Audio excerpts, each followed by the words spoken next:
Ya, awal ketemu Mas Jo tuh kurang lebih sekitar 3 tahunan yang lalu ya. Dari awal Mas Jo telepon saya, dia mengajak untuk project buat dengan Maria Angelina, salah satu artis legendnya JK Records ya.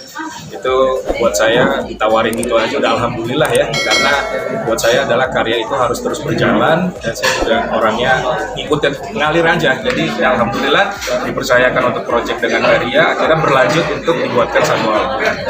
Berapa lama proses? Prosesnya kurang lebih hampir 3 tahun ya, 3 tahun ya.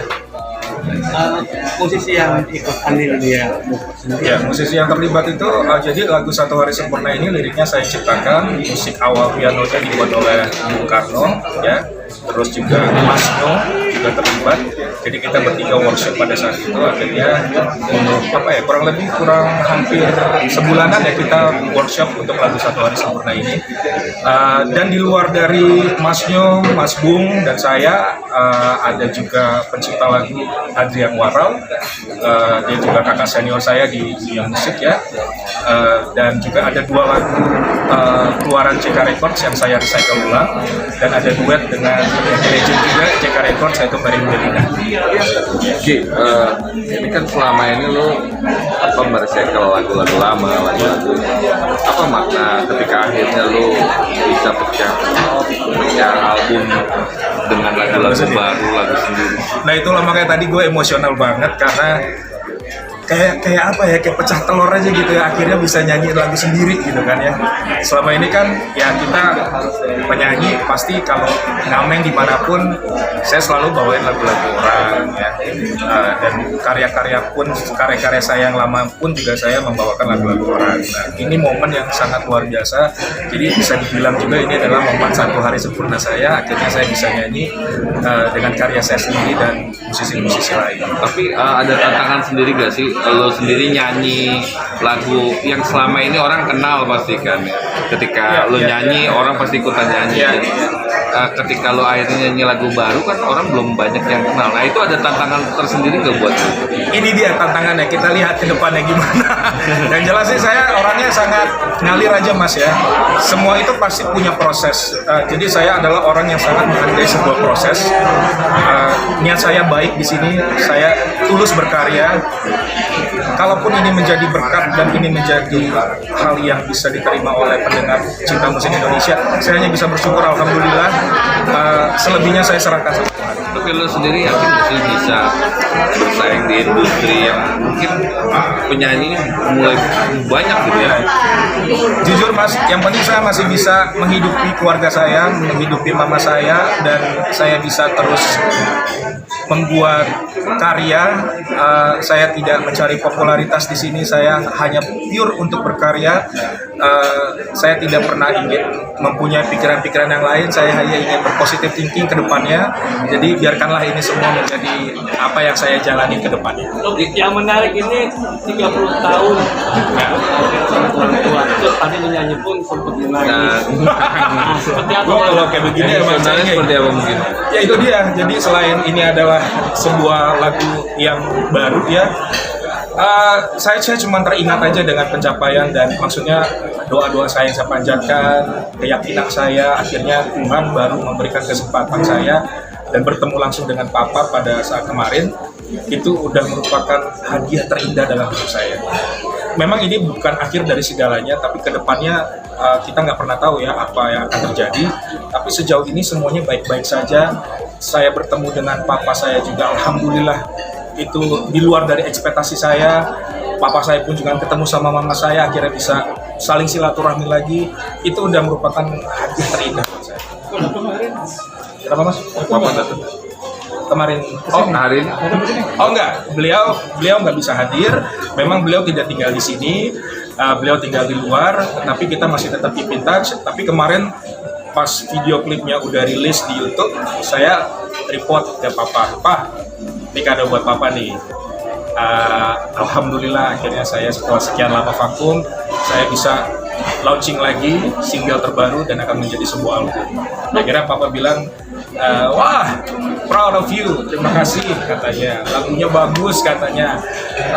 harmonisasi musiknya juga bagus, karena papa juga senang musik ya. Nah selama ini kan saya nggak pernah tahu bakat saya ini dapat dari mana. Ternyata bakat saya ini turunan dari papa. Papa senang nyanyi juga ternyata gitu kan, dan suka dengan musik. Jadi Lu inti emosional sangat emosional seperti tadi sampai nangis. Iya.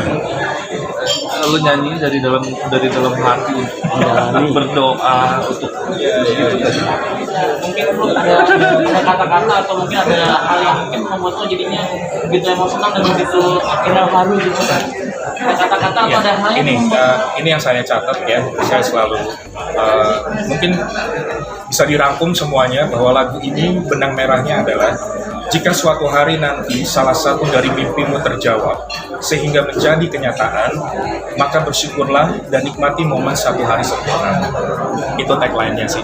Jadi lagu ini sebenarnya universal. Tidak hanya untuk ditujukan buat saya pribadi, tetapi ini bisa ditujukan kepada pasangan, kepada keluarga, kepada ibu. Jadi memang sangat universal ya. Jadi tapi ini adalah momen di mana secara kebetulan ya mungkin ini udah jalannya juga. Ternyata lagu ini relate dengan jalan hidup saya. Makanya ada satu sisi emosional yang mungkin saya nyanyiin ini tuh gemeteran sebenarnya ya. Saya dari kemarin menguatkan diri, aduh bisa nggak ya gue nyanyi, bisa nggak ya, tapi ya alhamdulillah ya, semoga ini bisa menjadi tema seperti ini. Setiap orang kan punya satu hari sempurna ya dalam hidupnya kan setiap. Nah, satu hari sempurnanya Lucky itu ya ketemu papanya setelah 30 tahun nggak ketemu. Nah, terus temanya sih sebenarnya lagunya tuh kita tidak merancang kalau itu lagu jalan ceritanya Lucky, tapi nggak tahu kayak sebenarnya ini proyek kan udah jadi, tinggal mixing mastering.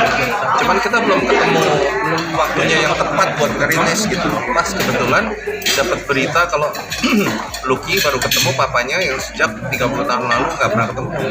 Saya bilang ini momen yang pas buat dirilis ya, kita rilisnya sekarang gitu. Dan ternyata setelah kalau dibaca liriknya ya itu memang pas dengan apa yang Lucky mau ya, apa yang dia cita-citakan gitu. Satu hari sempurnanya dia ketemu ayahnya. Nah, tanggapan tadi Panyo mengatakan bahwa kok netizen gitu, fanbase dari JK Record ini, kok lagunya sekarang beda ya? Tanggapan Panyo sendiri seperti apa? Nggak masalah sih saya, karena memang musik itu kan nggak bisa sama ya. Musik itu kan berbeda-beda gitu. Jadi mereka memang kalau mereka suka sama katalog JK yang lama ya ada, kita tetap ada dengan katalog JK yang lama ada. Tapi kan kita nggak bisa ikut yang lama terus gitu. Kita harus bikin sesuatu yang baru. Jadi kalau mereka mau bilang gimana ya sah-sah aja sih, itu hak mereka kan. Cuman kan kita kalau perusahaan rekaman kan kita harus jalan terus ya, kita harus moving ya, harus move on gitu. Nggak bisa dengan yang lama-lama terus. Kira-kira ke depan harapannya apa, Panyo, dengan adanya kehadiran lagu Lucky ini? Bisa buka kesempatan yang baru, terus bisa jadi warna baru buat DJK ini. Setelah sekian lama orang tahu dengan musik JK yang seperti apa, kita tetap ada musik JK yang lama itu tetap ada, tapi kan kita harus punya warna yang baru juga. Jadi ya kita pengen banyak lah, bermacam-macam warna